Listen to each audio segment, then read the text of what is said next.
the Duchess of Sussex has quickly risen to become one of the world's most watched women. In fact, this year, Meghan Markle topped Google's most searched global figures of the year for a second year in a row. We love to fawn over Duchess Meghan's outfits, watch her cradle her adorable baby bump and can't get enough of her incredible love story with Prince Harry. While the expectant mother has enjoyed several years of overwhelming public support, suddenly the tide has turned against her. The 37-year-old former Suits actress can no longer escape the almost daily rumors being leaked from Kensington Palace about the supposed rift her arrival has caused. Whether it's right or wrong, the rumor mill is swirling.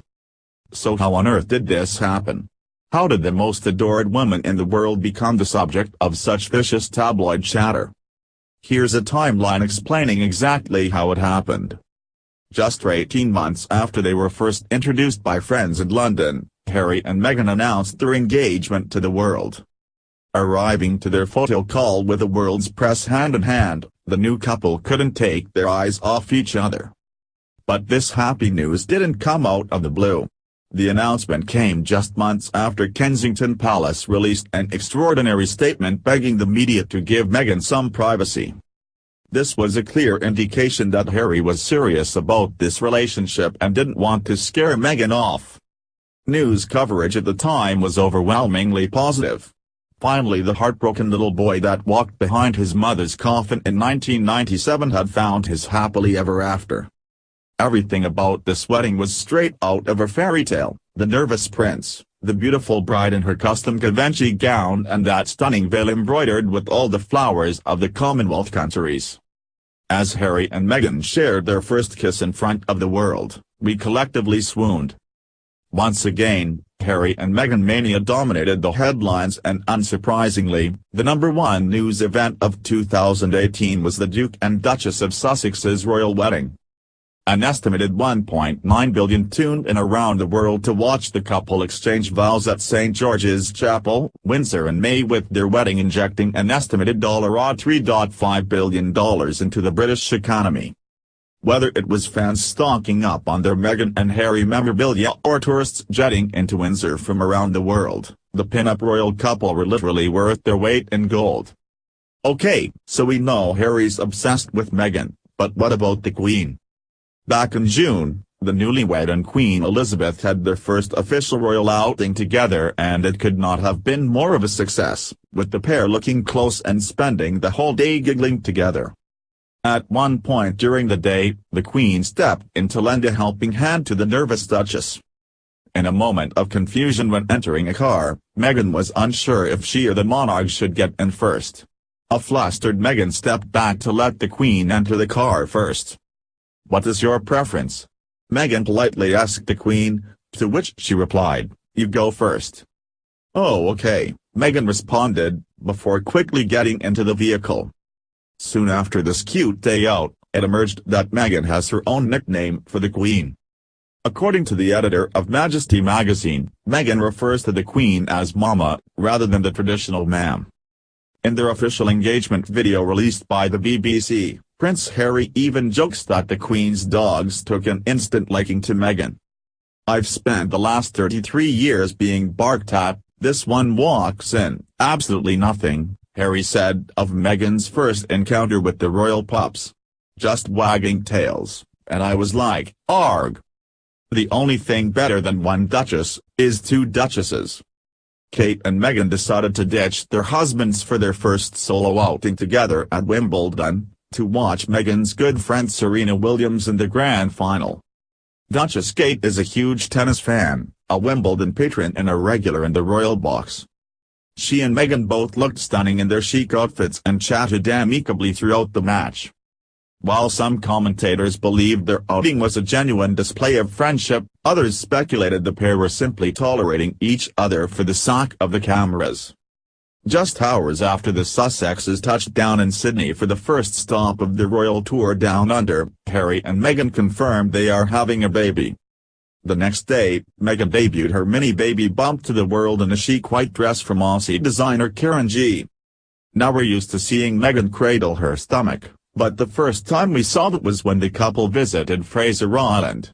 Meghan wore a beautiful blue and white striped linen dress from U.S. brand Reformation and held her bump as she walked hand-in-hand with Harry.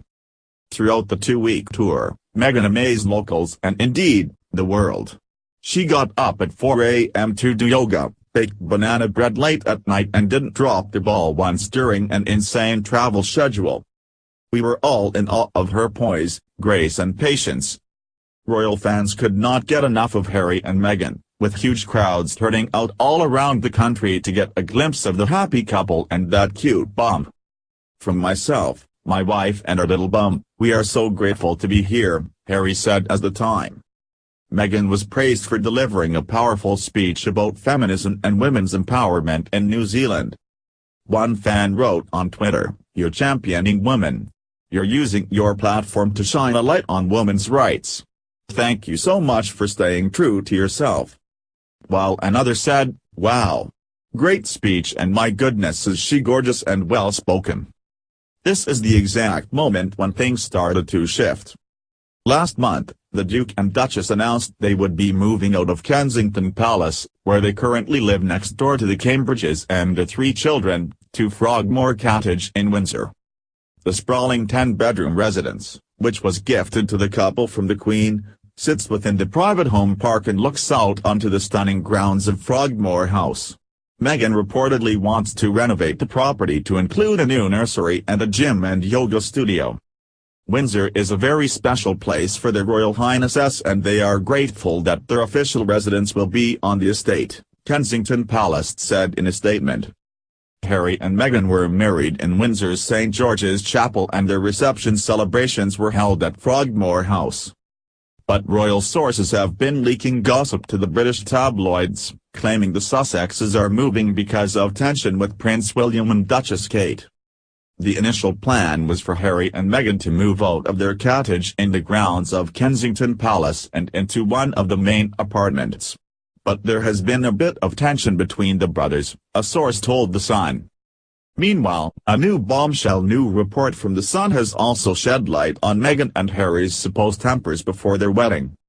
In an astonishing allegation, the Queen was forced to step in and pull Meghan and Harry in line after Meghan was told she couldn't wear the original tiara she'd picked out from the Queen's collection.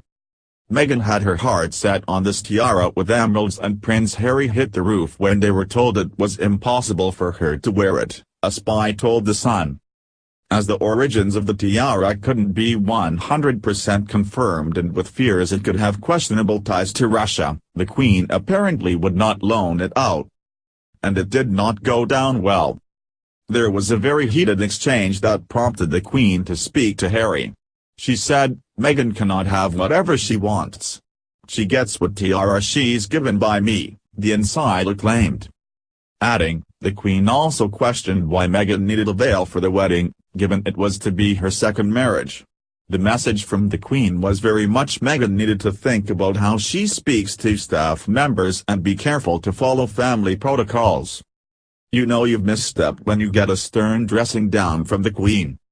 Rumors of tension between the two duchesses escalated following reports that Catherine was reportedly left in tears after her daughter Princess Charlotte's bridesmaid dress fitting for Meghan's wedding in May. It's unclear exactly what caused the Duchess to burst into tears, but the Daily Beast claims Kate and Meghan had an argument over Charlotte's dress. An insider told the UK's Telegraph, Kate had only just given birth to Prince Louis and was feeling quite emotional.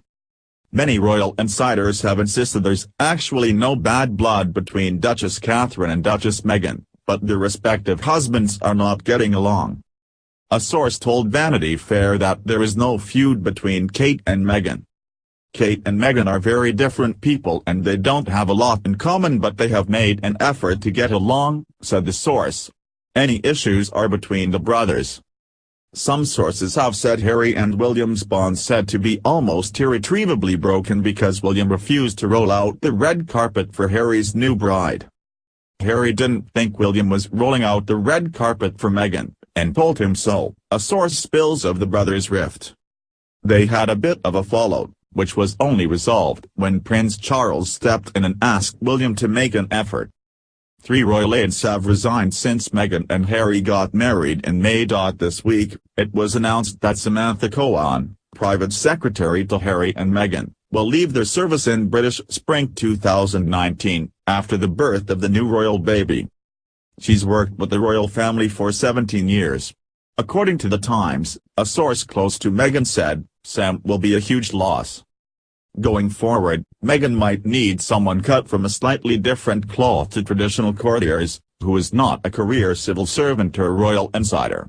Nicknamed Samantha the Panther, the former royal aide served as assistant private secretary and communications secretary to the Queen and was one of her most trusted members of staff. Last month, a palace aide and assistant called Melissa quit because of what the Daily Mail described as Hurricane Meghan. She reportedly put off staff with her particular brand of up and at West Coast energy and rumored routine of getting up at 5 a.m. and bombarding aides with texts and her eyebrow-raising fashion. Meghan put a lot of demands on her and it ended up with her in tears, a source The Mirror. Melissa is a total professional and fantastic at her job, but things came to a head and it was easier for them both to go their separate ways. The palace has refused to comment on all of these rumors, except for one fact. Britain's top-selling newspaper The Sun claimed tension between the royal sisters-in-law reached boiling point when Kate cautioned Meghan over her strict behavior towards her staff members, telling her, "That's unacceptable, they're my staff and I speak to them." A source revealed to the publication, her and Kate fell out when she beat Kate's staff. The palace was quick to shut down the report, releasing a rare statement saying, "This never happened." Last week, a royal insider told US Weekly that Meghan is fed up with the rumors and her inability to stand up for herself on social media. Meghan reportedly feels like she has no voice and is frustrated that she is unable to defend herself. "It's just been frustrating and stressful to have no voice," a royal source told the magazine. She's always relied on her own voice to stand up for others, and for herself. So not being able to say anything is a debilitating feeling. She's always been so independent, her entire life, and that's all been taken away from her. She's always been able to clap back on social media and now she can't. When all else fails, you go to the Queen to sort the drama out. That's exactly what Duchess Catherine did on Thursday, driving herself to Buckingham Palace in a Range Rover to have a secret meeting with the Queen. Was she there to discuss these ongoing feud rumors? We'll have to wait to find out. Around this time of year, the royals release their new Christmas card photos. They're always super cute and candid, and this year was no exception. But it's interesting to note that the Cambridges and the Sussexes chose to release 2 separate photos of their own families on the same day, through Kensington Palace's official social media accounts. Duchess Catherine and Prince William released an adorable picture of their family of 5 dressed in jeans on a tree trunk outside their country home in Norfolk. The 3 youngsters, Prince George, 5, Princess Charlotte, 3 and Prince Louis, 7 months are seen cuddling up to their parents and looking utterly charming. Meanwhile, Prince Harry and Duchess Meghan's Christmas photo was a never-before-seen picture of the pair at their wedding in May. The couple are hand-in-hand, facing away from the camera, sharing a romantic moment on the grounds of Frogmore House, the Windsor residence they are about to call their new home. Many royal fans took the photo as a sign of a subtle snub. With the couple faced away from the camera, many interpreted that message to mean they are turning their back on the naysayers. One fan on the Kensington Palace Instagram account described the pose as icy. Icy is the word, of course it carries not so subtle messages, they wrote. Looking at their backs. For Christmas wishes? Rude. But others disagreed. Another fan commented, "It's a beautiful photo. I love them.